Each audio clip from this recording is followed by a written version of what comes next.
if you can help to take off that weight, help him heal and things like that, your relationship might have the opportunity to be completely different than what your expectation of its limits are.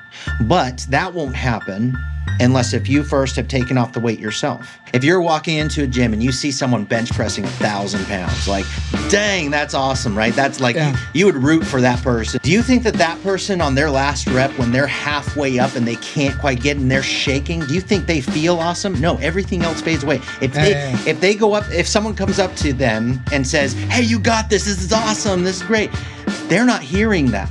Yeah, right. They're feeling the crushing of this weight, which means he's all focused on holding this up.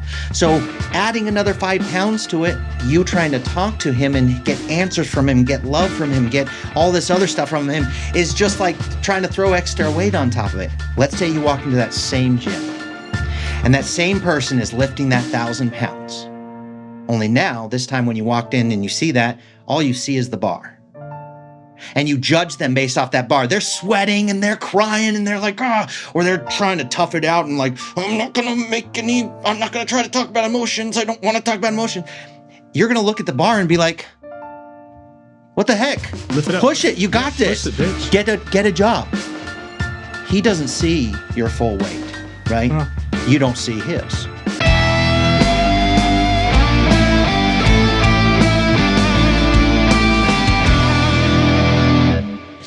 So okay, you were telling. So Dustin, you asked for advice. Yeah, I asked for advice, and I failed to ask you. I failed to deliver on the advice. Yes. What did you want? You wanted to know what we thought, what I thought, and our guest here thought about your story about your dad. Yeah, and say, hey, more. I'm not looking for validation, but more like, hey, this is what I went through.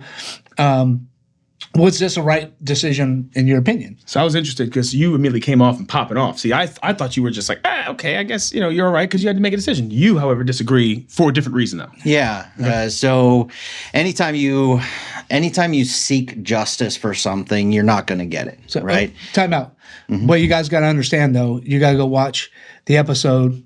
I don't know. It's probably called Dustin's Daddy Issues. It was. To go check out. It was supposed to be on another Marines Issues, but somehow we took a turn to the left and made it about the co-hosts. So you're saying I'm seeking. So as long as you are taking action against someone else, they have control over you. Period. Right? Even if you think you're gaining control by doing this, they've just controlled your actions by you as seeking justice towards them. And you're never going to get it that way. So for decades of my life, probably about 25 years. I had a sadistically abusive dad. That's why I joined the Marine Corps at 17 years old. I thought I was getting away from abuse. It was just a different color, green, So that's how it was. Dark green. Yeah, dark green, camouflage, whatever else it is. So, but here's the thing. So I mean, this will sound terrible. In the Marine Corps, this is how bad my anger issues were towards my dad. And it wasn't just neglect. It was abuse, verbal abuse, physical abuse, all the fun stuff. He was creative with it too. And, I on a 24-hour firewatch in the Marine Corps, I would keep myself awake by dreaming of how I could kill and torture my dad to get justice, right? That's how I'd keep myself awake. And that sounds messed up, and it is. But that's even though that sounds terrible, I didn't know this until much longer, later in my life. It comes from the most beautiful place in us, that justice feeling. It comes from the best part. It comes from our morals, right? Our moral being, or our moral core, I would call it. But the problem is it's misdirected. The more I tried to seek justice over my dad, and we want it so bad, our moral being wants it so bad, it's desperate for justice. That's why, justice is what every war has been fought on. It's the difference between liberals and conservatives fighting, and Christians and Muslims, you name it. Everyone's fighting for justice, and people get manipulated because of justice, and then they're under control because of that. You end up being a prisoner of this need for justice or to protect myself, and we justify justice by morally explaining it. Now, it comes from the best part of you, though. Here's the thing, though. My dad put me down here on the scales of life, right? These are the scales. He put me down here. I put me down here. And there was points in my life when I was suicidal, when I would do anything. I would be like, I'm not going to go to their house. I'm not going to take my kids there. I'm not going to do this. I would do all of these things. And there was times where I was like, I'm going to end my life. That's how much I wanted justice. And it wasn't because I didn't want my life. It was literally because if it will hurt him a little bit, if it'll bring him down a little bit, that's how much I wanted it, right? Now, would that have been right? No, that's why I never did it. And after I'd gone to war, seen all kinds of stuff, already taken lives and things like that, I'm like, why don't I kill my dad? And that sounds, again, terrible. Mm-hmm. But I was contemplating this, like, why don't I? I've literally killed people for less reasons. So why don't I? And I realized that the reason why I wouldn't do it is because something deep down knew that it wouldn't actually even the scales. It would, again, put me down further, right? And any action you take towards justice puts you down further because, again, you're in control over it. Even if you think you're, evening the scales with your whatever else. So here's the thing I realized. To even the scales and to get true justice, there is only one answer, only one. It's not seeking more justice because the further you seek it, the worse it gets. Right. It is literally realizing that you never needed to seek it in the first place because the weight that's put on you was put on them, was back and back and back. And my dad was sadistically abused as well as a kid. And so, it's just been passed on, and we're all sitting in this stuff, right? So it's hurt him as much as it's hurt you. And here's the other thing. It's still hurting him. Because it's still hurting you. He's probably trying to connect with these kids, partly because he feels like he's failed you. He's trying to offset that justice and make things right again. And you're preventing that by trying to seek justice over these things. And it's not because of a lack of care for you. It's not because he's preferring you over someone else. We're all responding to this life, and this life's not always easy. Mm-hmm. True. Right. And I can see where you would come to a conclusion like that, and it would be, and that's not, you're not wrong, but Pause. Be careful when you do that. You're not wrong, So but to say you're not wrong and then say, but you're essentially saying he's wrong. Yeah. Okay. So then which that's fine. Challenge me. So where am I wrong? Where I came to the conclusion, how I came to the conclusion was the story was already been written throughout action, throughout my relationship with him. You're about to get jacked up. I'm about to jack you up. Now, the story's already been written, right? Mm-hmm. And so I'd always be the bigger person to go back and try to reconcile our differences. Mm-hmm. And so this time it was like, damn, like where do we stop? How does this stop? Mm-hmm. And damn, Dad, you really just haven't, ever since I left, even before that, you weren't really there. Mm-hmm. So it's like, okay, like I only have certain room on my team for the people that are going to matter the most. And so it came from a decision of like, all right, I keep pouring into something and I keep trying to get something out of this I'm not getting out of it. There's no filling the cup. There's no restoring the love. Like, but let bygones be bygones. Hey, man, like, hey, we tried. See you later. I hope you live a decent, happy life the rest of your life. I got to live mine, and I got to move forward on with what I'm doing. But you said the book's written, right? You have a book. We're going to talk about it. It's written. I haven't published it yet, but yeah. You said the book was written. Yeah, the story's been written. Yeah, right? The story's already been written, yeah. Okay. Here's the problem with that phrasing, and you technically screwed yourself because I asked you one question in the last episode. Yeah. I said, if he had given you the money, would you have read the book the way you read it and picked all the individual pieces, gone through the file system and said, bad, I'm out. If he'd given you the money, you would never look back. That doesn't change the way the book was written or the stories that you were told. What it did, though, it would have changed the pieces of the story you went back and looked at. Instead of going, thanks, Dad, for the money, you would have went, support. And the book wouldn't be written. I don't think the book would have been ongoing. No, you're talking about this book. Let me let me talk about this for just a second, okay? Can we introduce you first? Because the guests are listening. You know what? Hold on. No, he's gonna hit. Okay, go for it. Go ahead. Get him in there. All right. So not only I've known Nathan for a while, Nathan Sutton. He's a man who wears many hats. And plus, welcome to the Parent Therapy is Full podcast. Yep. Please like, subscribe, and hit the comment button and share the episodes and show them the love. And please, please, please, I'm going to say it again, comment down below.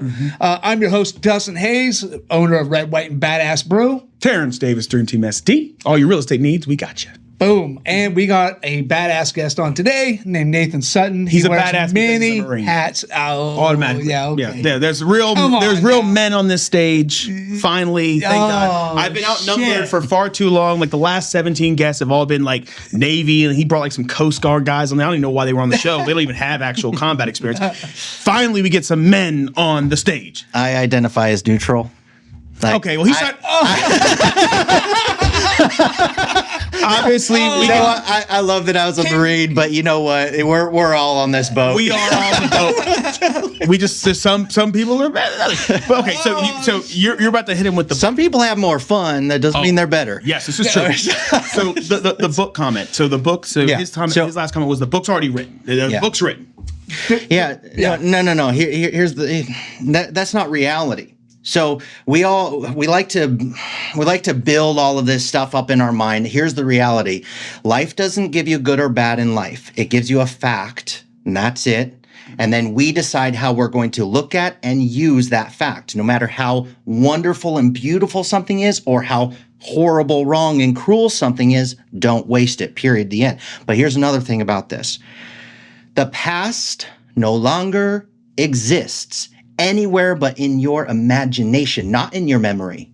Not in your memory. It's your imagination. There's little pieces of memory that you build your imaginative past on, but here's the thing. You do not imagine things accurately. This is true. Facts. There are studies to show that your memories and your memories. This book is something you rewrite based on your feelings and how you're filtering it through your feelings and looking at those quote unquote memories. But again, it's your imagination. You only have your perspective.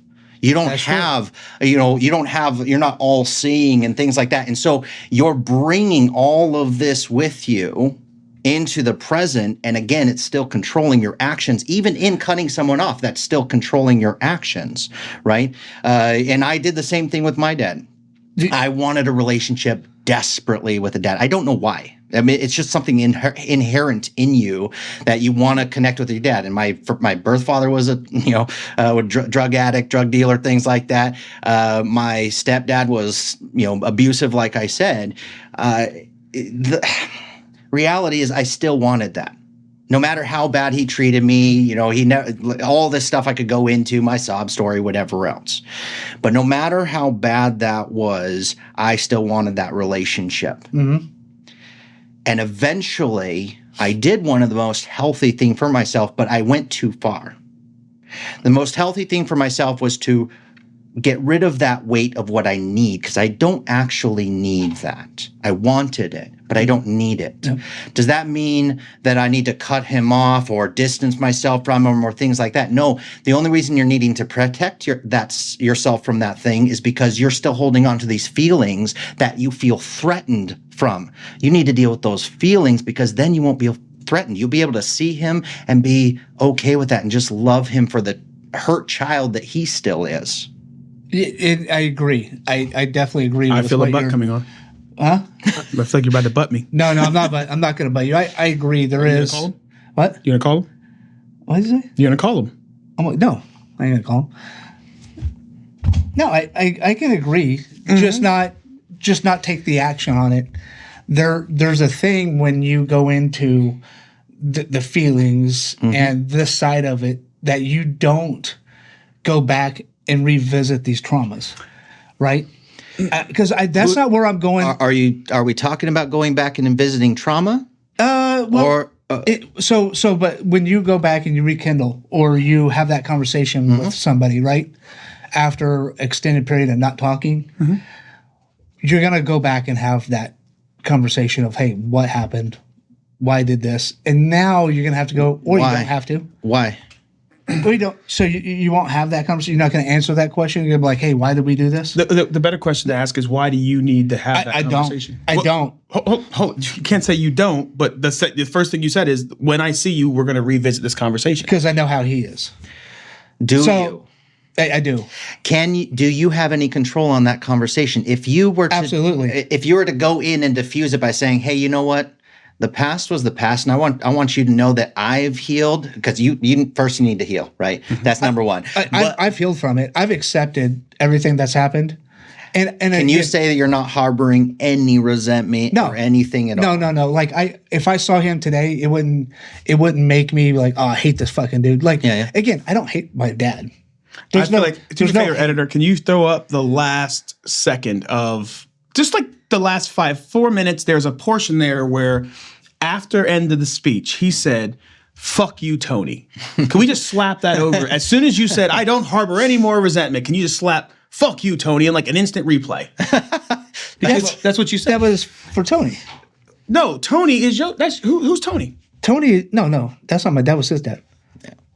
Okay. Well, I mean, not his dad, but that was fuck your dad too. I don't know who's fucking. Yeah, no. Dad. So that's why I was like, no, fuck Tony, because I don't know why we saying fuck Tony. Because Tony's out. Tony's not even here. Tony's Corey's dad. So I think the problem for me with this, and this is what I had to learn, is I think what you're kind of saying now is when I had that hatred in me for him, I was so just like hearing his voice set me down a path, and when he tried to sell me the phone, I was angry, and I said, you know what,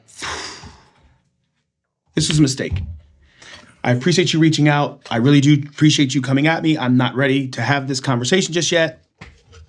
I look forward to talking to you again sometime later. And then when it was over, it was gone. All of the pain and anger and resentment went out the window because I didn't need to hold on to. And that's really what it was. I'm doing exactly what he said. Yeah. I held on to it, and I was like, "Oh, I'm not gonna be my dad because he did 1, 2, 3, 4, 5. I'm not holding my dad. I don't even think about it anymore." I would honestly tell you, we don't. They got invited me to a family barbecue, and the first word out of my brother's mouth is, "Yo, if we see him, you gonna say something to him?" Yeah, I'm gonna say, "Hey." I'm gonna say, "Hey." "Well, you're better than me. I'm not saying shit to him. Fuck him." I'm like, "Why?" We have no. I just don't see it in me anymore to be that. I can't hate someone. Did you go to the party?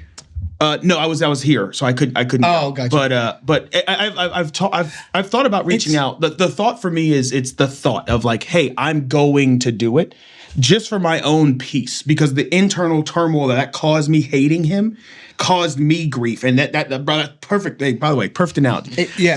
When he said like it brought me down here, all I saw was my self-worth. Yeah. And I just kept seeing. That's as soon as he said, I was like, holy shit! I think he's about to therapize me. He said, I went down here, my shit. And everything I did under the lens of, well, if I do better, then he'll recognize me and he'll see me. So, I achieved this and this and this and this and this and this and this. And every achievement that I should have celebrated did nothing but bring me further down because I never got validation. Yeah, achievements and failures. And then you beat yourself up for the failure and you say my achievement's not enough, right? I have told somebody, if there's anything that I will say the Marine Corps will trauma you with, it's hey, we got the mission done half the time we expected. And everybody goes, what's the next mission? Yep. Hey, you showed up late. Let's rag on this for 45 minutes. And we just beat down the negative so much that I would do that. I would just beat myself down with my negativity, beat myself down with my positivity. And it's because I wanted validation from him. I wanted to do something so grand that he would acknowledge me. Yeah. And you know what I'll never get? That acknowledgement. Yeah. He's living his own life. He doesn't even know where I am. I disagree. I think you've given yourself the acknowledgement you needed. Yes. But I gave it to me. The truth is not him. And that's you are correct when you say that. Is I no longer needed his validation. Mm-hmm. I no longer need his approval. I no longer need his advice. I would say I don't. We're good there. Okay, but that's an extra step, though. It's like, hey, I'm going to cut off everything, not just the part that was hurting me before, but everything, right? He never really gave me good advice anyway. Okay. I mean, can you say never? I mean, never. I hate never. No, so the problem is when you say never. Okay, so let me figure. He always avoid it. Let's play this back. So it was like, goddamn, bro. Like, I'm asking you a question. Just give me something, one thing. You know what I mean? And then it's always the hem-haw, passive-aggressive bullshit. Yeah. And it's like, All right, well, fuck. You just gave me both sides of the equation. Like, I'm going to ask you, I need one or the other. As a young man, can I tell you that navigate. was still advice? That was still you advice. recognize. Hold on, you recognize now that's not the way to communicate. He was a great bad example for you. Correct. What's an example? So even if he didn't know how to have the words, even his lack of words is something you've learned from, and so still value. Yes. And then even then, I mean, I'll be honest with you, it was such a bad it was such a bad example that you then followed it up and gave it to your son. It was such a bad example that your father set, this lack of support, that you said, son, I'm going to give you, and you said it, so I'm going to requote your words. I'm going to give you what I needed when I was your age, what my father gave me. So clearly you do think he gave you something good because you said he did. I was a fucked up kid. I was doing fucked up shit, and I needed to get kicked out or I wouldn't have fucking learned a lesson. Your dad taught you that, and then who'd you teach it to? My son. And now guess what? The cycle continues. Well, ish. Okay, go ahead. Ish. So, I kicked him out, but he went to his grandparents. So, well, I mean, but is that the ish that you wanted to? No. Were you going to intellectualize how your kicking him out was different than your dad kicking him out? No, there was nothing different. Okay. Well, there was nothing. Yeah, there was nothing different. It was on the same level. I wasn't doing the right thing. My son wasn't doing the right thing. I can only do so much for you when you allow me to do so much for you. And again, I can acknowledge that my dad could only do so much for me, and only the stuff I would allow myself to do and get done. So he tried. I'm sure he tried. He did. He was the best father he could have been with the work that he had. You know what I mean? Like one of these. Yeah. No. It's so not, so again, this doesn't come from a place of hate. Like, I don't hate my dad. None of this is coming from a place of hate. None of this right now. Before maybe let's disagree. Oh, it's hot. He makes me heated. But so then there's still, if he can push your buttons, that means there's a button to push, and that's your responsibility, not his. Right. Well, it was all three of us in here. Our guests before. Yeah. Before. Oh, now it's all our. No. Because it was like, fuck, man. 3 examples of fucking dads we don't want. Yeah, now you can add me too. You know what I mean? So I was like, jam, this guy, and then it wasn't just my dad. It's your dad. The conclusion of this guy wanted to reach out and have him part. Like, dude, bro, like, there's a time and a place. I think they are supposed to be involved, and when I can't, my time is very limited, and my time is very sacred. As just all of our time is, because that's one thing we can't get back. No matter how much money we make, once that minute's gone, that minute's gone. There's no reversing the fucking clock. Time and energy are like Social Security. It's a set amount, and it ain't that much. All the I fucking love that analogy. So careful where you spend it. Okay. That's what I come when going through therapy is really what's come down to, and the most thing that I cherish the most is my time. And now my energy, my time and my energy is what I cherish the most. The money isn't there. I don't give a shit because guess what? We always go make more money, whatever the case may be. But that time and energy is what I cherish the most. And I only want to allot that to little I have to the people that matter the most to me. You know what I mean? I'm gonna disagree with you on one piece. It's the one thing you said. I want you speaking for me. I can speak for myself. You said we were all agreeing on the fathers that we didn't want, the fathers we didn't have, right? Or we didn't have, we didn't want. We didn't want. That's you said. I thought you said didn't want. The fathers we didn't want. That's not why I was upset and angry.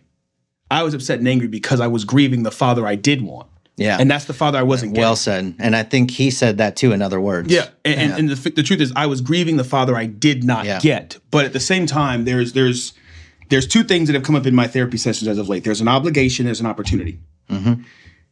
The truth is, right now, I have the opportunity to learn about this man that I clearly care about, because clearly I care. If he's even able to remotely push a button of mine, fuck you, I care. Okay, let's figure this shit out. That's me acknowledging my feelings and not pushing myself down so I can make myself feel better. That's what the intellectualizing of the pain does. I don't need him. I only have a set amount of time and I better not do it. Well then, okay, but then here's what happens. It happened to my wife, and I used to tell her, I really think you should reach out to your dad. I really think you should reach out. I don't care about him. If he died, I wouldn't care at all. He died. Did he? He Your died. dad died? No, her dad. Oh, her dad died? Her dad died. Yeah. And I will tell you on this podcast, Terrence Davis, Terrible Husband 101, come to my class. I will teach you how not to be a good husband. $199 a month. $199 a month. I will teach you how to be a terrible, terrible husband. When he died in his apartment by himself. Mm-hmm. He died at the door. Oh. When we got there, the neighbors were saying he just kept yelling, Katie, Katie, Katie. And her whole face, she just sobbed and boo-hoo cried. Mm-hmm. He's gone. I'll never get to talk to him again. He's gone. I won't ever get this opportunity. He's gone. He's gone. And I looked at her and said, told you so. Yeah. It's easy to talk about the shit we don't care about from a place of privilege. It's a place of privilege to say, I don't give a fuck about my dad. Fuck him. If he's gone, I don't care. That's a place of privilege. Because the place that he and I were on at the time, we don't know our dads. You do. It's a place of privilege to say, oh, I don't care if he goes. I knew my dad. He's a piece of shit. We didn't. Yeah. For her to say, I don't care if he goes away, I'm not going to feel sad. That's a place of privilege because you don't know what you're going to feel when he's gone. Mm-hmm. Now he's gone, and now you're left with this emptiness because now you can't get the answer. So you said one thing that I love, time and energy.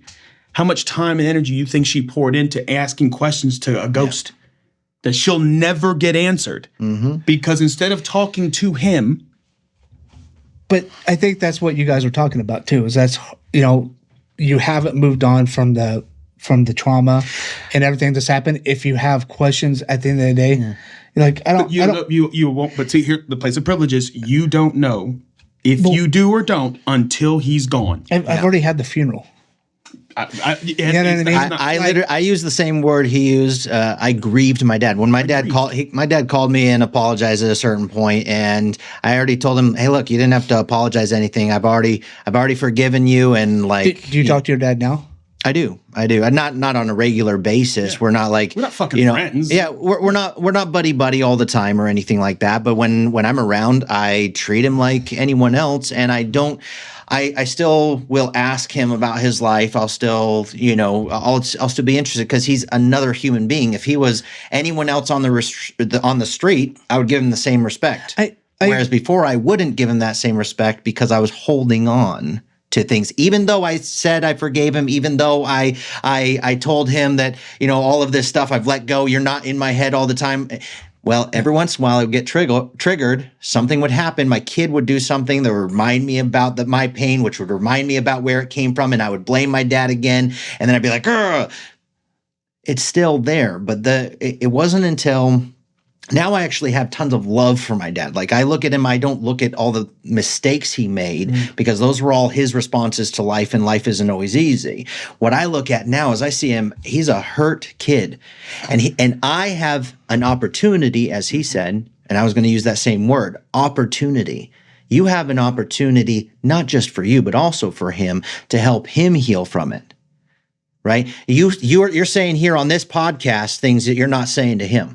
Mm-hmm. Hey, he did the best he could with what he had and all this other stuff. You're saying here on this podcast what you have the opportunity to say to him right now. But I have said this to him, and the two other times that we didn't talk, or three, I've said this to him, and so how did he respond?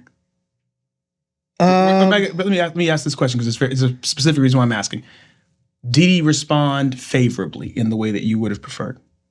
I think any response is favorable. I think him just responding to it is showing some openness. What do you say? But it wasn't long. I can't even remember. He was just like, rough childhood. Something like that. I was like, yeah, Dad, I get it. Like, you had a rough childhood. I didn't have it that great. Like I had a good childhood. I mean, I didn't have it bad. I mean, there's episodes in it that were bad. That's a great way to look at the book. But right now, both of you have the opportunity to make any future you want. If you're not bringing the past into the present. Again, the past only exists in your memory, which is only your imagination, and you guys are both imagining the worst parts. No, I don't. Like I said, when I got through the bullshit of my bullshit. Mm-hmm. And again, it wasn't him. It was my bullshit that I was going through. And I was going through a lot at the same time. I was dealing with bankruptcy. It was the same time I kicked my son out of the house. Yeah. Losing my house, like mother, daughter. Some other things happened with my older daughter. Yeah. there was a fucking lot going on at that time. You know, me trying not to commit suicide. So there's a whole bunch into this whole realm that was going on. Lawsuits. I mean, fuck. Sounds like you were overwhelmed. Yeah. Oh, 200%. I was like, you know, one of the things I remember him saying is like, "Oh, just go get a job." I was like, "Dude, I can barely tie my fucking shoes in the morning. You mean go get a job? Like, which to you there's no way I can function." Probably sounded a little insensitive. You're like, "I'm coming to you with this." No. But I get where he's I get where he was coming from. But I was like, "Dude, I can't go get a fucking job. Like, I can't even wake up and function." Did you tell him that? Oh yeah, yeah. I tried. Wait, was it? Oh yeah, or I tried. I tried. He wasn't always. He didn't like to talk about feelings. Yeah, because he hasn't done. He's the same burden he's carrying. Oh yeah. So, Dude, he has not healed one fucking bit. But you could he's a help him. retired firefighter. You know, back in the old fucking day. What if he didn't have to lift this weight? Because that's both of you guys lifting weight day in, day out, 100 reps, 365 reps, you know, whatever. Every day he's lifting weight, right? But the problem is if it's all. Is that how much you bench press? 315 for reps, bitch. If all you ever do, since you know, if all you ever do is lift, what happens? You tear down everything inside you. And so here's the thing. If you can help to take off that weight, help him heal and things like that, your relationship might have the opportunity to be completely different than what your expectation of its limits are. But that won't happen unless if you first have taken off the weight yourself. If you were walking into a gym and you saw someone, and this is just an analogy for you and him, okay? Okay. If you're walking into a gym and you see someone bench pressing 1,000 pounds, like, dang, that's awesome, right? That's like, you would root for that person, and it's like, damn, look at that. That's amazing. Do you think that person on their last rep, when they're halfway up and they can't quite get and they're shaking, do you think they feel awesome? No, everything else fades away. If they go up, if someone comes up to them and says, "Hey, you got this. This is awesome. This is great." They're not hearing that. Yeah, right. They're feeling the crushing of this weight, which means he's all focused on holding this up. So adding another 5 pounds to it, you trying to talk to him and get answers from him, get love from him, get all this other stuff from him, is just like trying to throw extra weight on top of it. Now, here's another side to that. Let's say you walk into that same gym and that same person is lifting that 1,000 pounds. Only now, this time when you walked in and you see that, all you see is the bar. And you judge them based off that bar. They're sweating and they're crying and they're like, or they're trying to tough it out and like, I'm not going to try to talk about emotions. I don't want to talk about emotions. You're going to look at the bar and be like, what the heck? Lift it up. Push it. You got this. Push it, bitch. Get a job. He doesn't see your full weight, right? You don't see his. And you're judging each other. That's fucking hard, dude. All right, that's this episode of Therapy with Chill, y'all. Hey, listen, we're all going to call our dads now. And, hey, every episode, I guess. Should we get them all together? So, apparently. We convince ourselves of the same thing. We convince ourselves we're just lifting the bar. All I got to do is get up and put in an application. Why?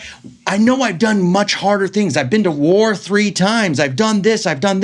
Why is just getting out of bed crushing me? Well, you're pretending as if it's just a bar. You got all this invisible weight. You've convinced yourself, you're convincing other people, and we're all walking around saying, tough it up, push it up, you got another one, whatever else. Here's the thing. You know how I know both of you guys are incredibly strong people, and even your dad is an incredibly strong and moral and wonderful person? Because all of this weight and everything else that you guys are carrying means, obviously, you're strong. I can see it because I stopped ignoring my own weight, so I started seeing it in other people. I saw it in my dad first.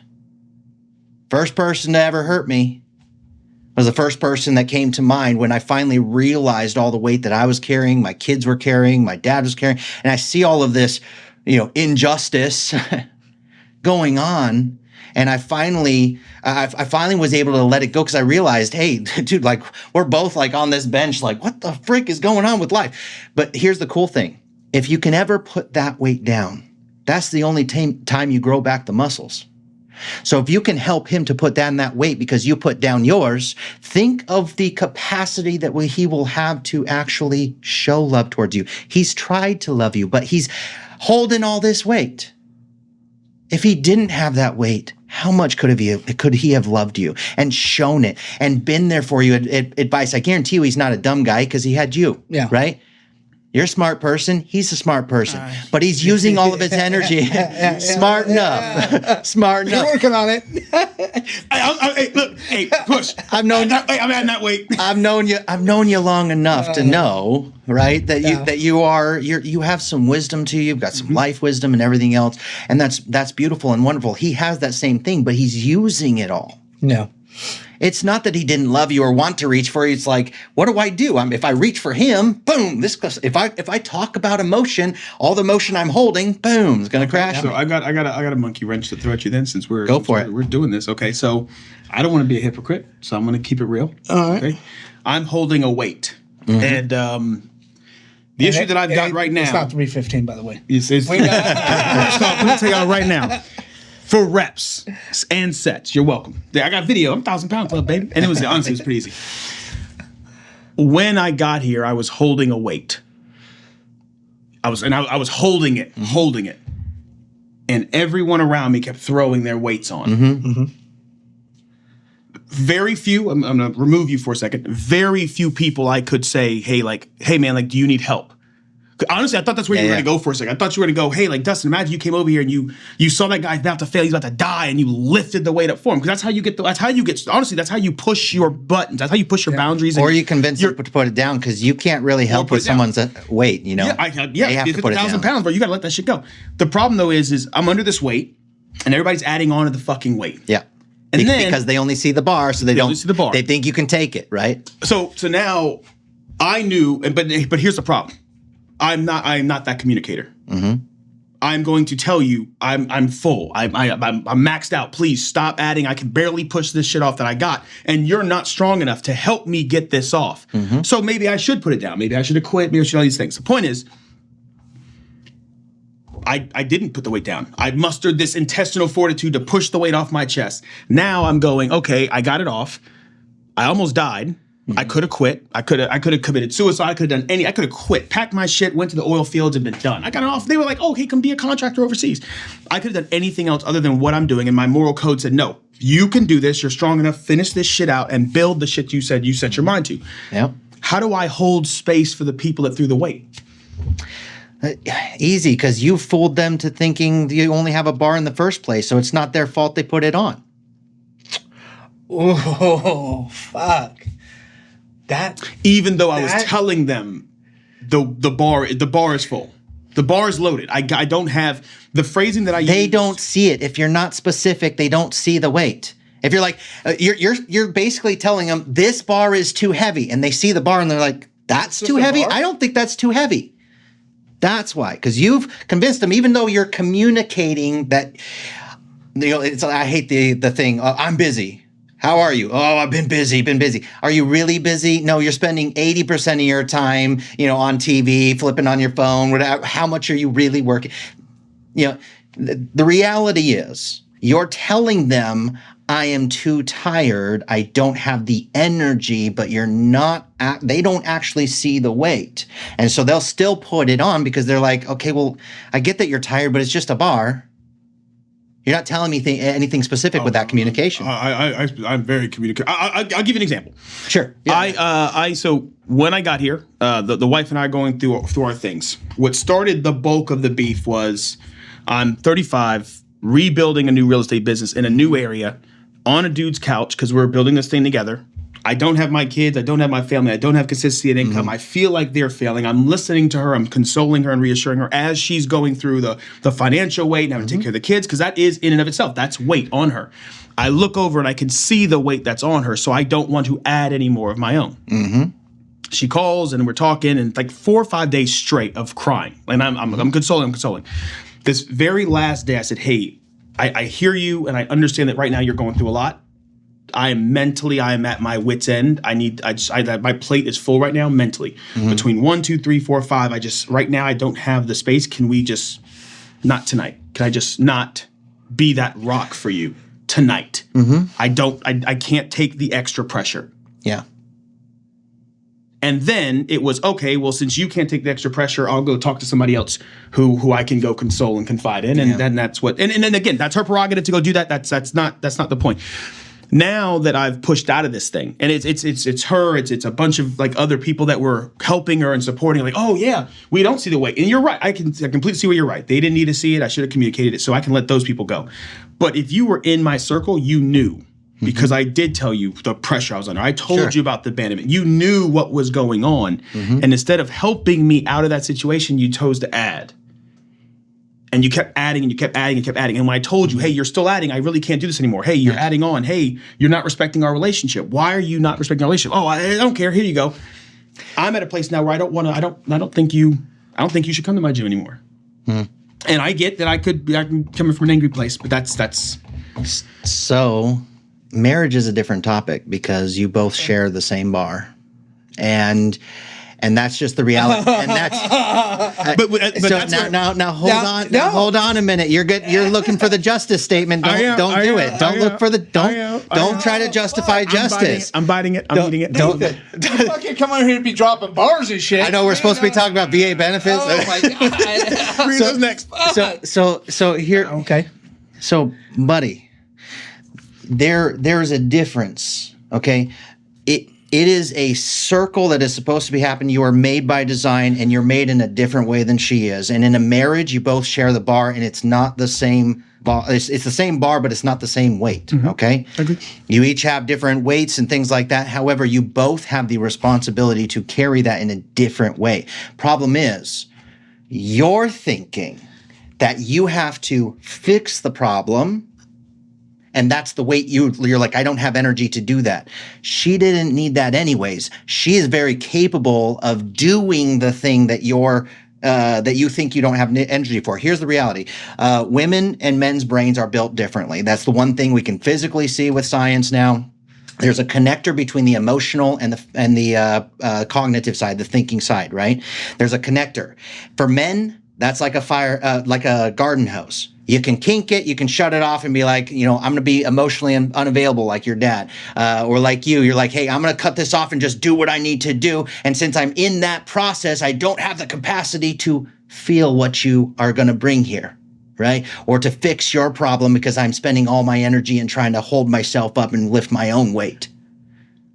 Here's the reality. She could have helped you with your weight if she supported in the right way. Because here's the beautiful part about our brains. It's so incredibly designed when you do it right. Because here's the reality. Men can shut that off. Women can't. It's more like a fire hose.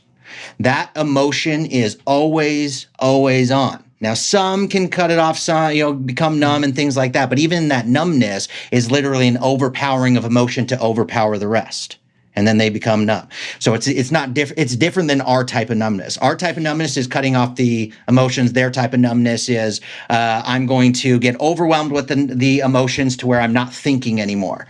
Now, here's the reality. When men do their part in the relationship, what they are supposed to do is, since they can kink that hose and shut off the emotion, right? This is why we make really great leaders and things like that, right? Because we can shut it off and just make the decisions. That's great, but it's not meant for doing.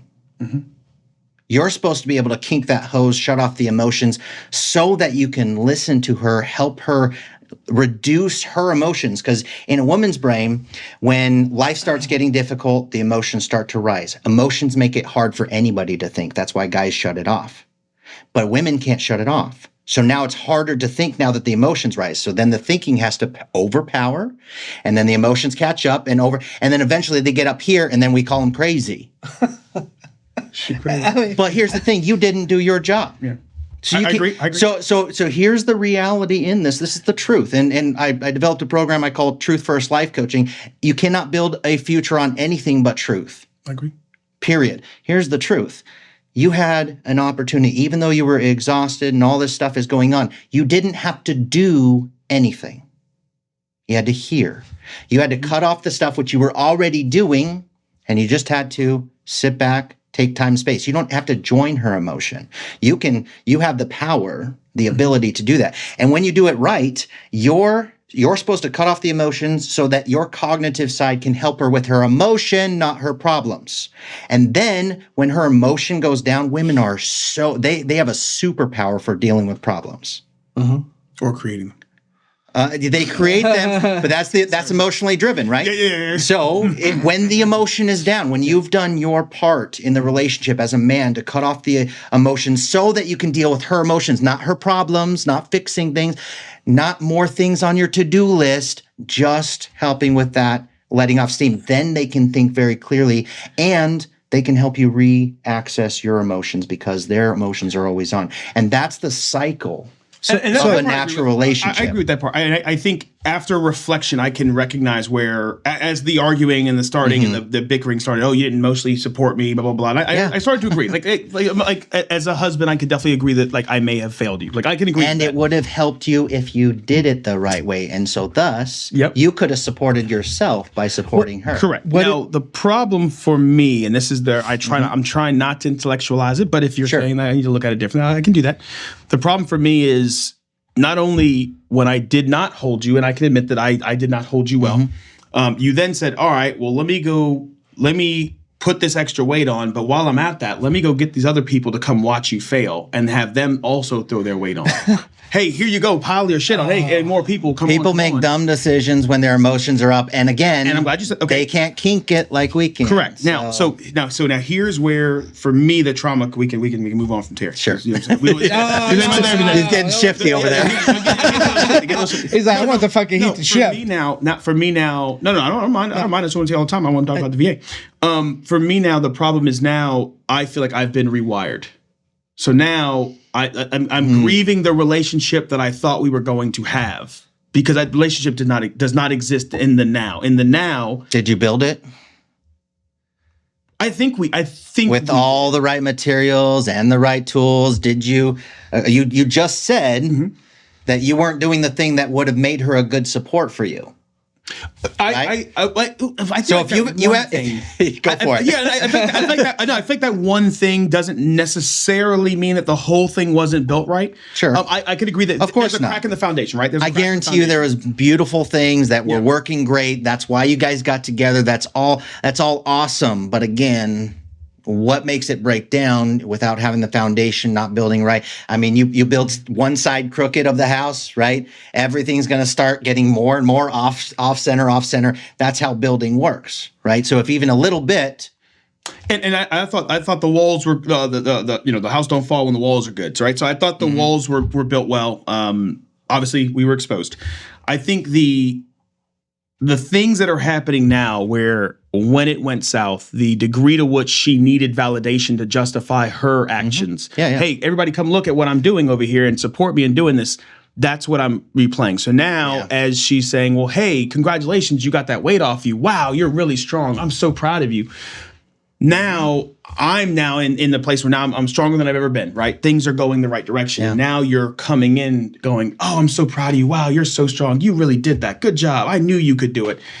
And I'm like numb to all of that. And I know it's a me thing, but it's like it's now justice all thing, of the it could and be protection and for me it's I go to that one. I don't ever went to justice, but that's a good word. I like that word. I've never went to justice, but I go to protection. The protection now is okay, cool. So jump back in the ring. Let's go back to the gym together. And then if the weight gets heavy again, what do I get to look forward to? Are you going to, or am I going to support you right this time as we both bear the weight? Or are you going to run out and find people to go, oh, look, I was wrong. He is failing again. Look, y'all, look. So for me now, it's this place of, she's posting and like, oh, I love my husband. I'm so great. I'm so proud of him. So great. And I'm like, it feels empty. Like there's nothing, there's no, like when I see it, I actually, when I see it, I legit cringe. Because you don't trust it. I don't believe any of it. Yeah. I think it's all for show. I think it's for show. That's my perception of what she's doing.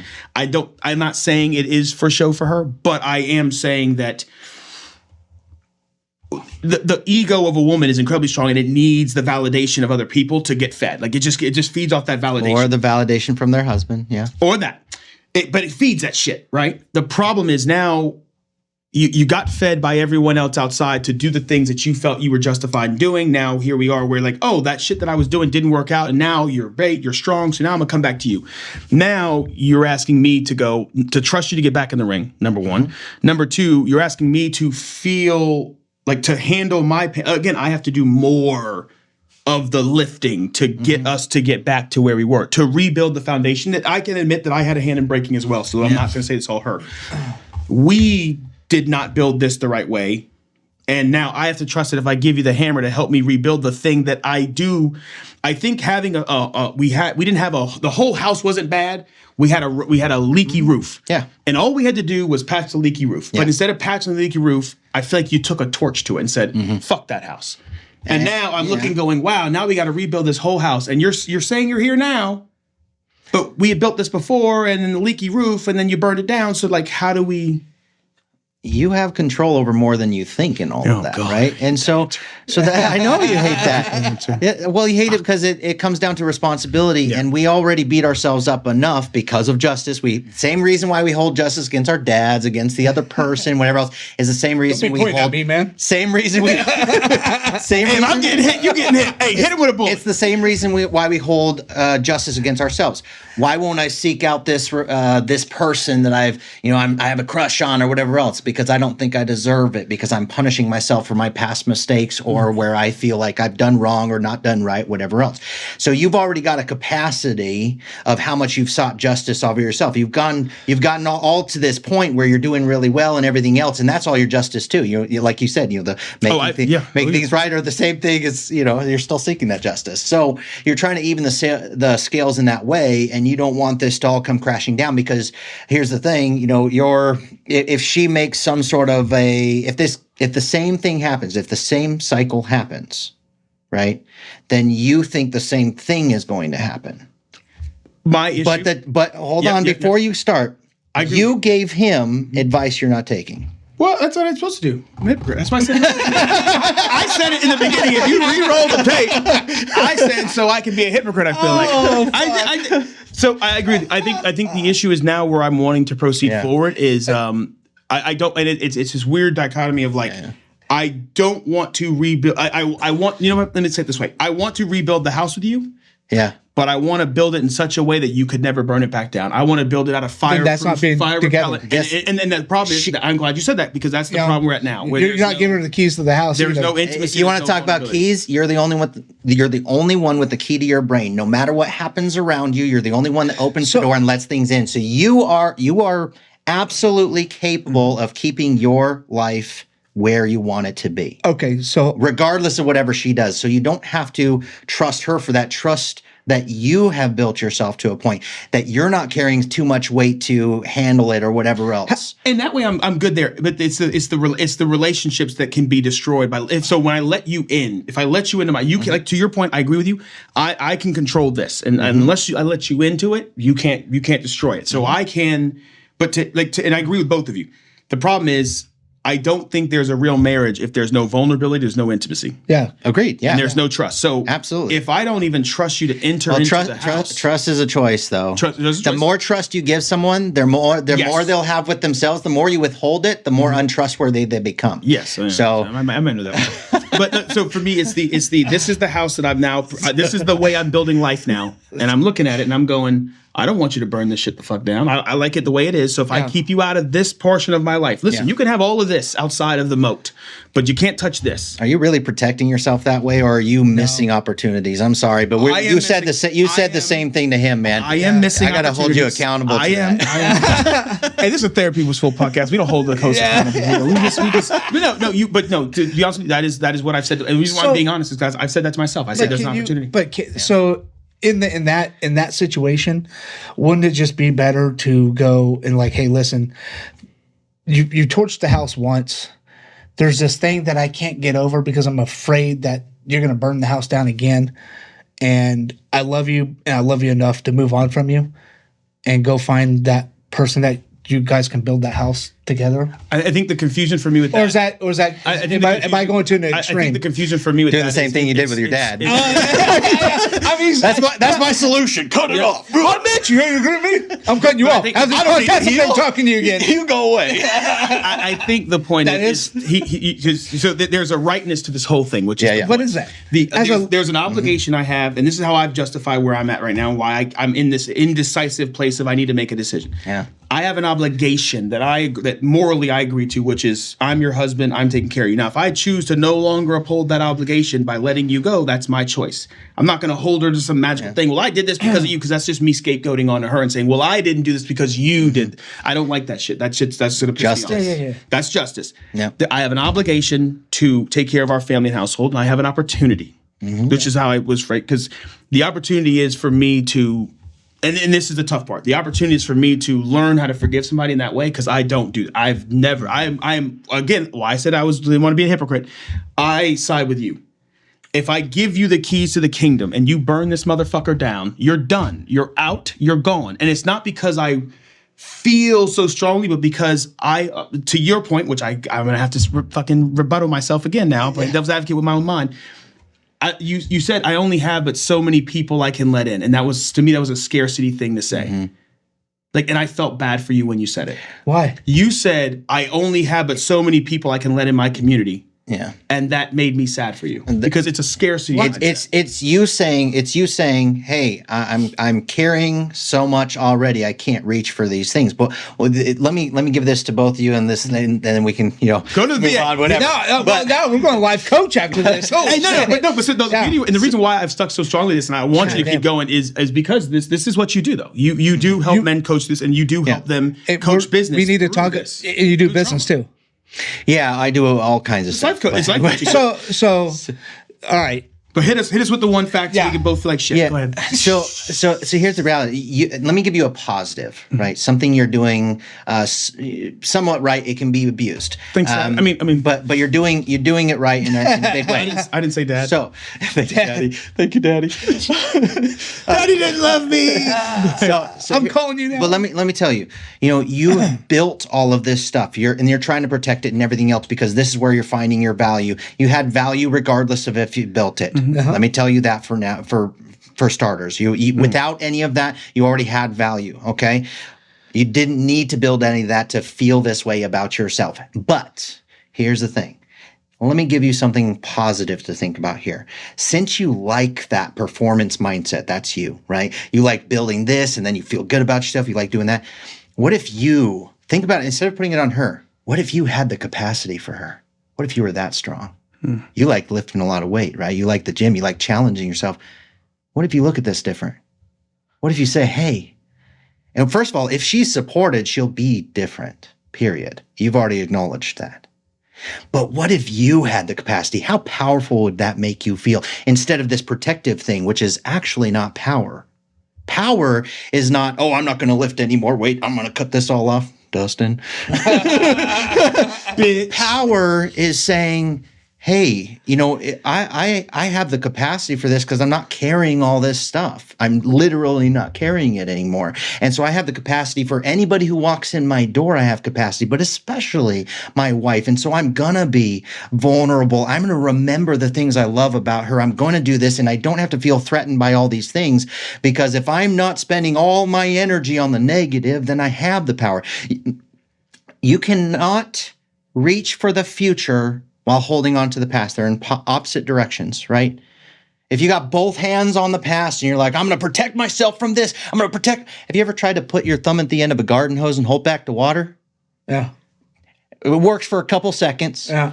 And then it takes two hands. Then it takes every ounce of your energy. And one of two things will always happen, right? If you're trying to protect yourself from the past, the hurts and everything else, one of two things will always happen. Either it will build up too much pressure because you don't have control over the faucet of life and it never turns off, just up and down, right? So you're sitting there holding it. Either it will build up too much pressure and it'll explode and make a mess in your life, or And then people tell you, get a hold of yourself. Okay, I'll regain control. And then I'm more tired this time when I do it, right? But here's the thing. Or you get too tired because none of us have the capacity of holding something. Even if I held a piece of grass, like in the military, you hold it out, right? Eventually that piece of grass gets really damn heavy and you can't hold it anymore. None of us can do it. You're expecting something impossible by trying to hold all of this and control all this and everything else. Here's the thing. I was terrified to take my thumb off of that because I knew all my negative emotions were in there, all my hurts and everything else. And sometimes they would come out without me wanting to. I would blow up. It would gain too much pressure and it would explode. Or I would get tired because I'm working and doing all this other stuff. Or I tried to reach for something. I tried to help my kids, and like your dad wanted to do, right? I try to help my kids, and I'm like, oh, I'm losing control. I'm going to help you real quick and get back. Oh God, I almost lost it. Here's the beauty. When we stop fighting these things, it stops controlling us. And we will have the capacity to reach for other things. When you take your thumb off the hose, sure, it has a lot of pressure, right? But it's pressure built up. When I used to joke in the Marine Corps after I got out, I was dealing heavy with PTSD, homeless, you name it. I did all the stuff. And at that point, I used to joke, my tear ducts dried up in the desert, which is a bunch of bullshit. Look at me. I can rip my chest hair out, whatever. Can you do that? I'm a man. Can you actually rip your chest hair out? I sure could. Could you come in here live, guys? Therapy was full. That's another exhibit. Yeah, we'll get it here one episode. Subscribe to our Patreon. Whatever. That's a handful of Nathaniel's hair. Bam, there you go. So here's a handful of his hair, $5 donation. Going once, going twice. Sold. All right, here we go. So that hose though, all right, here's the thing. You cannot hold on to all this stuff and reach for anything else. Grow up. I know. You can't do that. You can't. I felt him in my ear, and when you said them hoes though, and all I heard was well, but he also did this. I was like, oh no. Please continue. My co-host. It's fine. We can make a whole short on that alone. Yeah, that's the one. Whatever. So however you hold that hose. However you hold them hose. Again, he's like, however you hold them hose. However you hold them hose. Here's the beauty, without ruining the analogy entirely. I was terrified of all the emotions in that thing and all my past and everything else, and I tried to keep in control, and that's what you're trying to do by not being emotionally available to her, right? Mm-hmm. That makes you numb to her. You want to feel that. I wanted to feel, my kids would get hurt when I was back from war and everything else. They would get hurt and I would fix it. And then I'd be like, man, I'm a monster. Why don't I feel anything? Mm-hmm. Yeah. Because I'm holding all that back. Everything you want is in that same hose. All emotions are in the same section of our brain. And this is why we can cry when we're laughing. We can laugh when we're crying. We can feel pleasure from pain. All that stuff is in the same place. So if you're going to hold back the anger and the frustration and you're going to, control that by controlling your life, you're also holding back all your support, love, what you want to access with your wife, with your dad, wherever you're trying to do it. You're spending your energy on this instead of letting it go. Now, when you first let it go, I went from, my tear ducts dried up in the desert. I didn't cry for 6 years after my last deployment. And when I first let go of control over that, I started crying at everything. I mean, like movies and stupid stuff people would say. I'm like, what? I'm leaking. Like, what's happening? It was overwhelming. Mm-hmm. But here's the thing. That pressure dies back down. And then you still have all the water that's flowing. You still have control over this. Instead of using it or fighting it or whatever else, and having this whole battle over all of these things, we're having this whole discussion for more than an hour now on all of these different ways we're trying to hold back that water. But that water is useful. No matter how wonderful and beautiful something is, or how horrible, wrong, and cruel something is, don't waste it. You don't get strong by lifting little weights. You get strong by lifting the big ones. We should look forward to that exercise and that challenge of loving your wife and letting go of your control on this hose that isn't serving you anyways. It's not giving you a more beautiful relationship, a more beautiful life. It's never going to lead to that. You're going to fight it and it's going to explode. You're going to fight it, it's going to explode. But when you take your control off of that and that pressure finally dies down, it's a little bit wacky there for a bit, but when it dies down, you still have control over this hose, which you can use to put out fires, to water your garden, to make things grow, to put out fires in other people's lives. You will have the capacity to love your dad regardless. It doesn't matter anymore. It doesn't matter. When you are strong enough, it doesn't matter anymore. So if you want to be so strong and cut people off, that's not strength. Strength is the capacity, right? If you don't have capacity for that, then that's not the strong thing to do. That's the justice mindset. I'm going to get even. When we can't get even physically for things, just like me wanting to kill my dad, I knew that wouldn't give me justice. That wouldn't get anything even. No. Right? The only way to get even is by actually letting it go. But if we can't get even physically, like I wanted to do, what do we have control over? He really reiterates the fact that he wanted to do that. I think he spent a lot of time thinking about that. Okay. I did. All the time. Or what, Firewatch? On 24-hour Firewatch, man. That's how it would be. That's where my mind was at during that time. And I thought, oh, he's destroyed my whole life. No, like 90% of that was me. You're destroying your own life. Yeah. Out of justice. Yeah, and I think that's where a lot of people go wrong too, is like having all this stuff, have that control over you, and the victim mentality, like, oh, well, I'm no good. Like, I mean, if he really had that much control over me, I should be a drug addict, alcoholic, abusing my kids. I don't. Stuff like that. No, I'm like, oh, fuck that. Well, you know what? I'm going to do things differently. And my needle keeps pressing forward. You know what I mean? Regardless of what this happened over here. It's like, hey, listen, I acknowledge what happens over here, but this over here doesn't change. This still has to be pressed forward. You still have to go about in getting this done. I think that sounds more like the...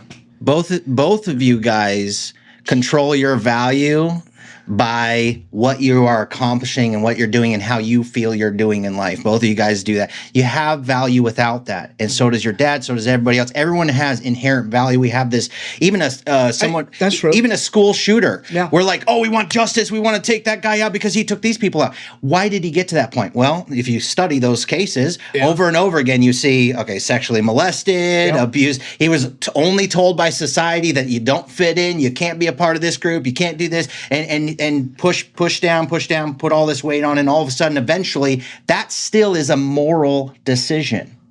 It's a misdirection, and it's a wrong direction for that moral decision, but it's still moral. It's them saying, hey, this has gotten to the point where I'm going to take people out because it's that evil to me what I see all of this is doing, right? And so even that is a moral thing. And so even they have inherent moral value. They're just misdirecting it because they've been so mistreated. And it's the same thing as us doing these smaller things, cutting this person off, doing this. I'm not going to love my wife. I don't want to trust her. You hit the nail on the head. I love you hit the nail on the head. I'm not going to emotionally let it go. Yeah. You hit the nail on the head. Come on. I can cut people out pretty easy. Yeah. I've been conditioned to do that my whole life. Me too. You know what I mean? To cut people out. Me too. Like now, I lived miserably for a long time because of it. Yeah. I don't. Maybe that's I don't. I would argue. I don't. No, I don't because I don't. I don't let it have that kind of control. Fuck, we're going back into this. I'm trying to go back in. Would it be fair to say that you do this a lot, right? So between mental health, between helping veterans get their diagnoses, and I hope we get to that. Hold on, we're not getting. You want out of that. You want out of no, because we're not going to have enough time for that VA stuff. What I want to talk about, we're going to have you back on, sure, because then we have to. So the life coaching a part of this thing, because that's what we've really been doing this whole time is just life coaching part of it. How did you get into life coaching? How did you discover like, hey, this is what I want to do? And I got by first thinking it was a joke. Life coaching was a joke? I totally thought it was. Why did you think it was a joke? Because I was working in mental health at the time, and I thought, like, well, why do we need life coaching if we got counselors? Well, they're not life coaches. I will tell you, where you look is where you steer in life, and if you're looking in the past, you're going to live in the past. Whether you're riding a bike, whether you're driving a car, where you look is where you naturally are drawn towards. If you look at yourself as a monster, a failure, a fuck up, whatever else it's going to be. I hope you can cuss on this thing. No, you cannot fucking cuss. No, fucking cussing is the worst thing you can do in fucking therapy. Yeah, so where you look is where you steer in life, right? And so I didn't realize that in therapy, digging into all these things, all this stuff and trying to figure it out, I was trying to justify my justice, right? And so I was trying to justify, and that's all the counselor would help me to do is just, oh, you're right in this, and yeah, that's natural for this. They're normalizing all of these reactions instead of just speaking truth into my life. So my wife had a friend who did life coaching, and she wanted to help veterans. I was working for the VA at the time at the vet centers. And so I was working in mental health, and I'm like, oh, God, okay. Well, it's my wife's friend. I can't say no. So I'll just. Why can't he say no, ladies? So I'm like, okay, I'll entertain this. I'll try it out. And it changed my life. 100% Really? changed my life. She changed your life? 100%. Was it the way she was coaching you that changed it? Or was it like, or she changed it for the better because like, this is probably the wrong way to be doing this? She, instead of trying to talk about my problems and things like that, and like counseling, it's all taking about, why are you feeling this way? And all this other, digging into it. She just said, okay, well, let's look at your whole, if you ever seen a Wheel of Life, look it up, Google it, Wheel of Life, it's all the different sections of life. She's like, okay, where do you feel about your life in all these different sections? And we just started going through each one of these sections. What do you have control over? What do you have power to fix? What do you have power to change? No one had told me I had power. No one. No one had told me I had value. Even counselors, they would say, "Oh, you're right to be messed up the way you're messed up. You're right to have PTSD, and this is your new normal. So let's find a way to deal with this." PTSD does not have to be a disorder. It's something that happened. Life doesn't give us good or bad. It gives us a fact. We get to choose how we use it and see it. And that's what she showed me. She showed me that I don't have to climb this ladder in life, and it's got to be a struggle. I convinced myself of all these beliefs. Do you think that's something in your experience with the veterans that you do help with life coaching or mental health or even the VA stuff? Do you find that this is a common trend where people in the military specifically, I really do think this really is important for Marines that are listening to understand what I'm about to say, where we, because you mentioned several times that where we derive our definition of self-worth and value is from what we can build for other people or what we can build in general. It's the mask that you're trying to build for people. Is that something that you see a lot of military or just a lot of people that you help? Everybody. It's not unique to the military, but why we join the military is value. I mean, we want to feel valuable. I wanted to offset what my dad said. My dad said I was going to live under a bridge, be homeless and useless and all this other stuff. I wanted to fuck you, Dad. I'm joining the Corps. Yeah. To go live under a bridge and sleep on dirt. I showed you. Boy, was he right. Yeah, that's what I'm saying. It's like, God dang it, I made him right. Anyway, so I think this is a common issue for anybody. You don't have to be a veteran. We all try to wear a mask. That's just the camouflage mask, right? And we all try to build that up and show other people this. And then one of the biggest problems in marriage is we're trying to fix each other's surface problems instead of actually trying to connect behind the mask. We see the cracks in our own mask and we try to hide them for other people. Right. Yeah. And so to hide them from other people, you point out theirs. You see their cracks. You're like, you got this crack over here. Well, you got this crack. Well, I'm not going to fix mine till you fix. and we sit there, go mask to mask, mask to mask. You take that away. And I worked in in family therapy and things like that. And I had counseled people that I'm like, okay, the more we try to talk about this problem, the bigger it becomes. Yeah. And the ways I was being trained to do that didn't make sense. Yeah, you want to have an effective communication with your spouse. Yeah, or anybody else, essentially. Yeah, but really it comes down to this. Fixing a marriage is just like fixing your relationship with your dad and having a good, positive, healthy relationship, which you can have. Absolutely. Absolutely. But again, it's the same. Absolutely, you can have it with your dad? Hey, I didn't say that. Hey, I said no, you just said absolutely. You can. I said relationship. With your dad is what he said. Did you just block that out? Because he put the he did not breaks. Editor, please replay this. He said fix that relationship with your dad, and you said, yes, you can fix that relationship. Well, I was going with a positive relationship. I didn't say with who. That's right. Because relationships, it's, again, like you said, building the house, he put the flame to it, caught that shit on fire, right? It's like, all right, now I've got to rebuild. I've rebuilt one, same thing. Well, but the relationship part of it, in one thing, you said life was about lessons and learning from the lessons that have been created through the pastures that we've been walking through. And go ahead. What's up, bro? That was good. It was verbatim, man. So that's what he has done as well. Mm-hmm. So whether the good or the bad, he has shown me the light or the darkness, and which one I feel like I'm gonna follow, like relationship advice.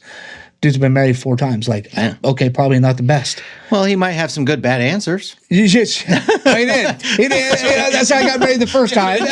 No, so But I was like, all right, and I don't hate him for it. In the Marine Corps, we used to talk about left pocket, right pocket leadership. There's things that I do well as a leader that you should, that I hope I impart upon you as great things that that you want to take in and you want to exemplify. You put those things in your left pocket. There's right pocket leadership, the things that I do that make me my version of a leader that you don't agree with. Put those in your right hand because those are just as valuable. And you put those in your right pocket. They're both valuable. Right. Both. I believe in fairness and justice. Good, left pocket. I also believe in riding your ass if you show up late to work. That's something I find valuable. You might say, Terrence, yeah, I hear you. You know, Staff Sergeant, I hear you. But man, like you made that dude do 150 miles for showing up late for 5 minutes. I think that's a little excessive. Well, did you do it with him? I mean, you better. That was hazing. I might have been in a golf cart here and saying, hey, he didn't do it. No, I went there He's sitting there fucking coffee. You're fucking slow, dude. I always do it because ain't nobody get me for no hazing. But I like what you're saying. I think the big thing is as anyone reaches out to you for life coaching and all those things, this is an example of kind of what I think they get from you is it's not like the other decisions and the intermediary things that you guys are putting weight on. You have power over that. You have control. So you said life coaching you thought was just like a fucking gimmick. Yeah. You're like, man, this shit's a gimmick. That was a joke. That was harsh. That was a harsh. Yeah. Yeah. But it's a joke. No, I get it. I also put that in the same realm a little bit. I did. Life coaching. I was like, man, what the fuck are these people? You know, I want to say the only analogy. I've never. People who can't do teach. Yeah, right. You know, the thing I've liked about your industry is that you're not. I wholly believe, to your point, that you know my directory is judged off where I'm looking at, and you're not looking in that direction. So as I'm going, hey, I want to build my business this way. That's why I'm hiring you or helping you direct my life or my business. I want to go this way, and that's what I've hired you to do is help me go this way. But I'm staring over here. And you're not looking at my problem with me because you're going, Terrence, this is the direction we're going. Turn your head this way, son. There you go. Don't look over there. No. Come back over here. Will that matter if you've built your life all big and everything else? Well, you've talked about that. You feel a lot better about your life now because you've built all these things. You've worked towards that goal, and same with you. You guys have worked towards this goal. Has that made you feel better? Yes, it does. Has it made you feel stronger? It's given you more value. Now you have better strength to handle those things you weren't handling before, anyways. And so, again, it's that solution. What's giving the most results? Is it going to be digging into all of that stuff and, breaking it all apart and things like that? Sometimes, but more often than not, if you don't fix your environment and everything else around you, then you might fix that one problem and you look around and you're like, crap, I'm still in the same place. But but that's where we go. Stop at me. I mean, not only do you only get life advice, business advice, but also therapeutic advice if you get his services. Nathan Sutton, I don't know the name of it. MD 9000. MD 9000. So, how do you break the barrier on somebody thinking it's a gimmick? Because I think that's a majority of the people out there thinking that life coaching is a gimmick. Yeah, so I would just explain my personal story with it. Hey, where you look is where you steer. If you're looking into your problems and digging into that, that's what counselors are for. They're for taking that all apart. But if you want to change your life based on goals and seeing your value instead of your problems, that's more what life coaching is. Life coaching is about setting goals, seeing the strengths you have that will actually fulfill those goals, and not so much focusing on sometimes we focus on barriers that are getting in the way, but usually that's a small conversation, and then hey, well, you still have the power to do it, so let's get it done. So it's more future focused is what I would say life coaching is. And I can see where counseling, I love the distinction you made between the two, where life coaching is more forward focused, future focused. I can definitely see where counseling is more, let's reflect on the past and see how we can make and apply change in the future that will have an effect on the future. It's behavior changing, right? That's why they call it behavioral health, right? It's behavior changing. Oh, we don't like this behavior. Let's fix that behavior. Let's play whack-a-mole with our symptoms, right? No, I want to unplug the machine. I love that. I want to unplug the machine and go for it. I want to do that. I saw people. I worked in 7.5 years in mental health for the VA, and I saw veterans stuck there, Vietnam veterans stuck there for 40 plus years in counseling, and they're still dealing with the same problem. And we call it success. Oh, they don't have as many anger outbursts. Well, they're in the corner drooling because you gave them all these drugs. Like, of course not. Is that success? Where's the value in life? Where's the life value? There's not, because it's medicated. Yeah, but then also if I get healed, I lose all my benefits. Oh, that's not true at all. No, really? That's not true. Oh, no, Okay, no. So if I hold on. We are not. Nope. We're not gonna shut that shit down right fucking now. We're not gonna. No. Yeah. You're not opening the fucking can. Shut the fuck up. I'm giving him a taste of it. No. So no. The reason why I'm bringing this up is I think one of the things that I enjoyed about meeting you for the first time, meeting you live, because it was crazy. Because I got your number from him. I reached out. We were supposed to do the webinar. I missed it, but then meeting you for the first time, going, yo, this dude has so much. Wait, he didn't show up for the webinar? Oh, imagine that. No, but I met him at another event. I met him at a different event. Yeah. But no, I think meeting you there and then learning so much about what really goes into this process, and even the way you broke down the things that the things that we think are true. The VA's out to get me. They don't want me to get the help I need. And then having you stand there and say, no, like, listen, honestly, the way you broke it down, if the VA didn't care about helping you, why would they tell you how to get the help you need? And I was like, this is why I call my life coaching Truth First Life Coaching. I'll get back on topic. Truth First Life Coaching, because you cannot do anything on false presumptives. Same thing with VA claims. If somebody's telling you something wrong, then you're going to believe that's right, and you're going to get a denial. But it's the same thing in life. You're going to get a denial in marriage, a denial with your parents, get a denial in whatever you're doing. Right?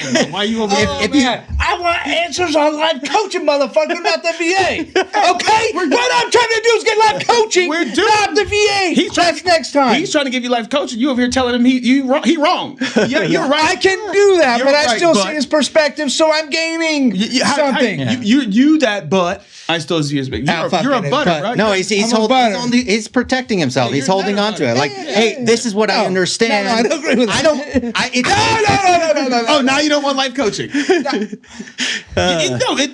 Yes, as long as they're fucking. I'm still holding on to those. I don't want to reach for that. The truth is, I want to mute life coach. The truth is, that's right. The truth is, he's right, and I agree with every single thing he said. The truth is there is the hose is clamped. I can definitely agree with that. I think there's still love there. Oh yeah. There. Otherwise, you wouldn't be there. You wouldn't see value in it, right? And you wouldn't be trying and holding all this weight so that you can kind of try to, because you're holding on to this stuff too. That's why it wouldn't control you otherwise, right? Yeah. So you holding the weight there is because you see enough value to do it. Mm-hmm.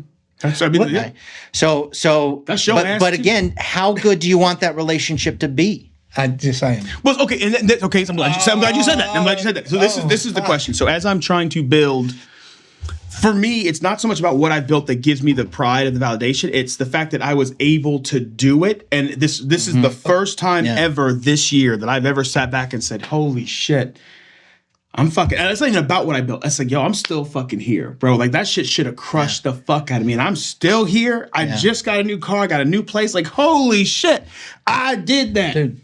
But the confusion that I know I need to let go of is, how do I bring you into the new season when I do see you as a big cause or an antagonist? When the storm came and and I use a military analogy because I told somebody this story, and I use a military analogy. The thing I loved about the military and the Marine Corps, and the military period, doesn't matter, Marine Corps, is I knew, regardless of how we felt about each other right now as people, I don't like your hair, you don't like my undersized shirt. If the war came, we're right there. We're there together. And I never had, it doesn't matter whether you hate me because of the color of my skin, I hate you because of your sexuality. I knew when the enemy came, you had my back, and I never did this. Oh, is Dustin still back there? I never had to do that. I knew you had my back. So moving forward in this new season, and this is the thing I have to heal or let go of, I don't have that confidence and that comfort anymore. Now I see the world coming, or when I saw the world coming, you were on their side and you were coming with them. Mm-hmm. So now I'm sitting here going, okay, well now I'm ready to fight. You claim you're on my side, but that's the same thing the spy does, to stab me in the back. So now as I'm fighting, I'm doing this. Oh yeah, I got this. Are we going to rehash this? No, that's it. I was just telling how you help me. I was just telling how you help me out. Go ahead. Continue. No, that was done. See that? Gee, you ruined it. I was almost done. You should let me cook. Plate it up. Eat it. Cook that shit. It's already cooked. It's already your plate. It's getting cold. I love your passion. I love that you are willing to carry that weight for your wife, but you will be a better husband, and she will be a better wife, and you guys will have a more beautiful relationship if you put that down. Put it down, Dustin. Reach for the future. Stop holding on to that. Yeah. Just let it go, and then you will have the energy and capacity, and she won't be controlling you through that anymore. Right now, she's technically, her past mistakes are really what's controlling her. It's not hers. It's not her fault. You're the one holding on to it, right? So, but you have the power of it's not that easy to let something like that go. In the past, it's a perspective thing. You know what I mean? I think it's re-triggering of older wounds that have nothing to do with her. I know for a fact, and I've already gone through like the rigmarole of it. There is triggering of older wounds that have nothing to do with her. That's all it is. Okay, it's just a bunch of old wounds that are all the same thing. It's just the betrayal, the counting on people, reliance, and that's why I joined the Marine Corps. I joined the Marine Corps for that family, that feeling of family and unity and brotherhood. Yeah.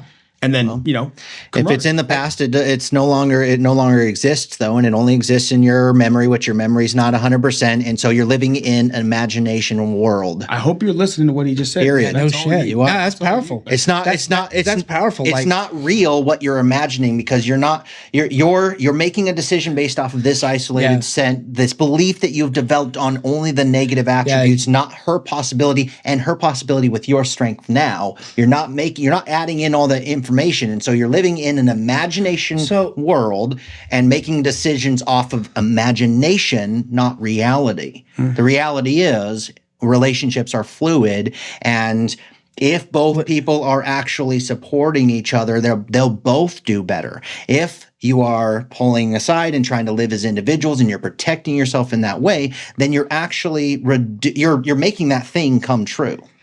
No, that's fair.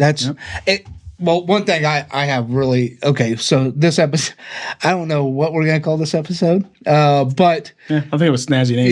It ain't Daddy Issues number 2. It's like 45 minutes of Daddy Issues. I know, man. But if one thing that you've been watching this episode, that what he brings to the table as a life coach is not the sense that you would think that you're really a coach. Yeah. I don't know if that's the right word. No, because there was no word for it. That's why I developed a new thing called Truth First Life Coaching, because again, the life coaching also wasn't complete to me either. Counseling wasn't. I didn't like that world. Life coaching wasn't. I didn't like that world, because the life coaching was missing that truth, the beliefs, and that moral core that we have, and everything else. Nothing addressed that for me. Not any of that. But, how many life coaches have you talked to? Oh, at this point, and how many come 50? With values that you bring to the table? Don't have him shit on his some of them on the podcast. Damn. Some of them. Well, no, because and I'm gonna speak from my experience. Sure. I have not, like, one, I'm gonna be completely honest. Sure. I did not know you're a life coach. We have never talked about, because I don't sell my services that way. I'm very particular on who I life coach these days. Just FYI. I want to invest in people who are looking to invest in other people, because I want exponential results for my efforts. Abundance, right? Yeah. And I don't care about how much money I make from it. I don't care about money at all for any of my company stuff or anything. So a lot of my life coaching is free, but I like building individuals that are building, kingdoms of individuals. And like what you guys are trying to do here. I got a moat. So, that's his kingdom. I like that. I mean, that's super unique. Because I don't think most coaching has that kind of perspective that I've seen. No. And this is just most of it's just the goals and how you're going to meet the goals and improve your life, which is great. Yeah. That's way better than digging into all your problems and convincing yourself that the world's the problem, they're the problem, you're right, and you're also the problem, and it's all problems oriented, which causes issues. 3 books as a life coach, one personal, one business.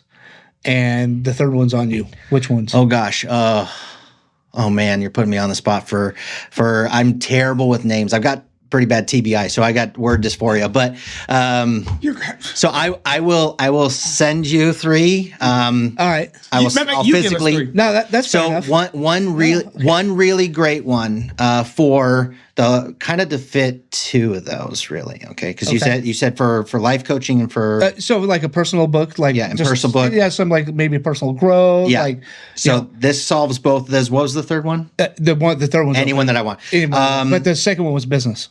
Yeah, so one that fits all 3 is the Bible. Just more wisdom in there than any other book. But if you're looking for just off the shelf books, Miracle Equation. Okay. Holy cow, really darn good book that solves for business. Solves too. Not just for it's for business, yes, but it's also for personal. So look at the Miracle Equation and then also the Miracle Morning. Both of those amazing books. It will. I promise you. Like I will only give you one book there. But Miracle Equation and Miracle Morning. Yeah.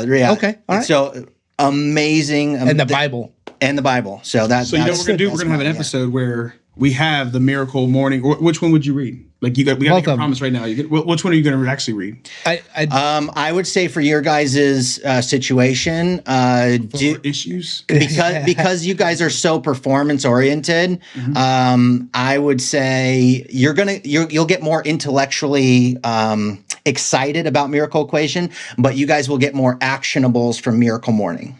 That's so whichever one you want to pursue. We should read the Miracle Morning. Yep. And we're gonna have it. Well, we got 2 episodes coming back. We're gonna have a Miracle Morning chat where we get to all chat about what we took from it. Okay. And we're gonna find out who didn't read the book. It's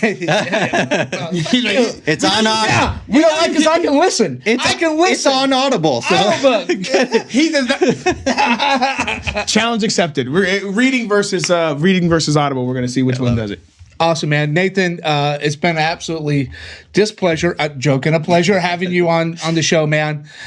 We've dived deep into some of our traumas, and it gave us new perspective, actually, to look at it, which is, I think that's unique. I think is this something you would do? Like, I'm just wondering, is this something you would do with a life coach? Like, as a life coach, like, is this something you would do when you first meet me and you decide, hey, am I going to take Terrence on? These are the tools I used to change my life, not just, there's the old ups and downs, but a constant trajectory of upwards. And I'll say it this way. When I was writing my book, I interviewed a bunch of people, and this one guy who had worked for a gospel mission in Everett, Washington for over 40 years.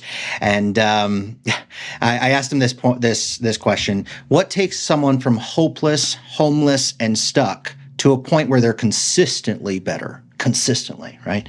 I'll never forget what he said. He said, I can do without a lot of things, even food. There's so many food programs out there. I can do without housing. I can do without all of these things because there's homeless people who, have very limited resources in those areas. What I can't do without, if I want them to actually have an upwards trajectory, is I have to connect them with at least one person in their life who gives them consistent value. That was so powerful for me because I realized that's what I was seeking. That kind of changed a big section of my life. You cannot sure you can also be that person. You can be your own person who gives you consistent value, kind of like what you're saying. You've done this all in your own strength. Well, it's because you're giving yourself value. You're feeding back into that fuel, and then that fuels you, right? So anyway, yes, this is what I do. And in that same area, I want to tell you a quick story. And this is just kind of a picture of where our world is at. And this is the moment in my life where I decided to write a book, and I decided to go full on with all this stuff and develop my program and everything else. I had tons of letters from people saying, "Oh, you changed my life. Nobody's ever talked about these things before." And like you said, a lot of this stuff is a unique perspective, that a lot of people don't have. And I got a lot of those letters. I got a lot of feedback, and I'm like, whatever. I didn't want to value myself. So I'm like, I'm not going to accept that. But there was this 73-year-old. And when I met him, I was a homeless coordinator. I had guns pulled on me, all kinds of stuff, for 8 years for the VA. I met some angry people on drugs and things like that. But this 73-year-old was the angriest man I've ever met in my life. I didn't even get to say who I was. He was throwing things in my office, making threats for the office and everything else. At this point, I had figured out some of these answers for myself, and I'd been helping people some through my life coaching. And I went through the same spiel with him that I kind of went through, some of these facts, these truths in life, these truth first things. I went through some of the same stuff with him, and I didn't think much about it. And I didn't see him again for 9 months. I had about a 3-hour conversation with him because I had to calm him down and everything else. Usually it's about an hour spiel. But for a 3-hour conversation, this 73-year-old, I didn't see him for about 9 months. And about 8 or 9 months, he came back in to see me, waited 2.5 hours to see me. I didn't know who he was. I went out and grabbed more people because there's always a long wait because I did VA claims. And so there's always a long wait to see me. So I'd come grab another person, finally get to him. 2.5 hours he'd been sitting there. If I knew it was him, I would have immediately, he had a red flag in our system. He's high risk. He's all these other things. I would have brought him back. And so when I brought him back, I didn't even recognize him until he was sitting in this chair. I looked him up in the system and I'm like, oh, it's him. I'm so sorry for making you wait. And he's like, hey, whoa, it's fine.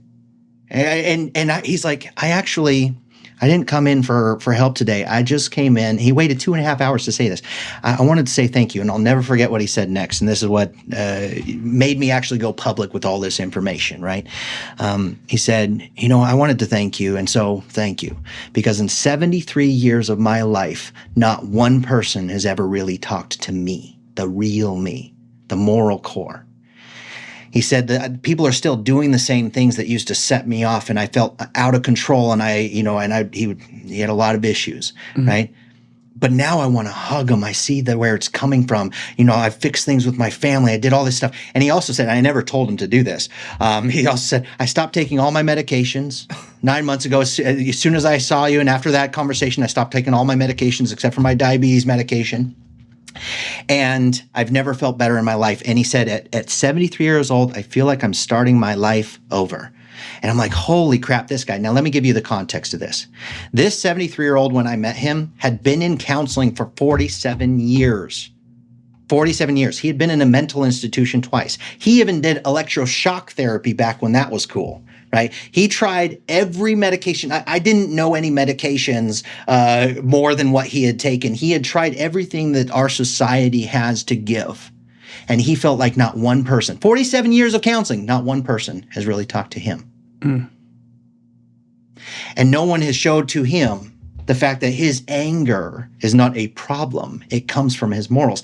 You cannot get angry about something you don't care about. So it's a care issue, not an anger issue. You care. That's how I know you are wonderful and beautiful and amazing, because you care. It's misdirected when you turn it into anger, assault, and all these other things, right? But you can't get angry or sad about something you don't care about. And so that's the inherent value in all of us. Your dad, protecting himself through anger or through numbness or through all these things. He doesn't want to blow up on you. So he doesn't want to access this stuff. And so he cares. All of this comes down to that and that inherent value. And so that statement from him changed my life in a sense, because that gave me if I can change him, anybody can change anybody. Dude, that guy was off the rails. I thought I would have had no effect on him. But and now to this day, or at least for up until COVID, I got him a volunteer job at the gospel mission, and he was just helping more people and just telling. Do you know where he's at today or no? I don't know since COVID. I haven't. We haven't connected since COVID. But because you no longer work at the VA. I'm not in Washington. So you don't have access anymore. to it. Yeah, I'm not in Washington. It's just in Washington. This is in Washington. Okay, State, yeah, all right. So, but either way, but that was a lasting change. For 6 years, he was doing that, at least until I lost contact with him. So, but that's the thing, is everyone has that capacity, but we're all told false things. And so truth is at the core of it all. And understanding the inherent value means you have no right to get angry. What would you ask God to forgive you of? Well, gosh, it's a lot more than whatever I'm holding against them. Mm-hmm. Yeah.